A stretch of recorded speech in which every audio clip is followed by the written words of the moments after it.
Use Alaska condensada sa white salad. salad. We mixing it. Yeah, we're mixing it. Guys. Hello guys.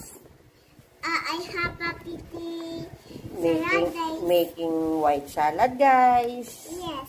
For Christmas. Yummy. It's yummy. We use Alaska condensada only. I mix some And the ketchup, nata de guys. coco and the coconut. And the little cream. How's the taste? Sweet. How? So sweet na? Is it okay na? Yummy? Say thumbs up if yummy.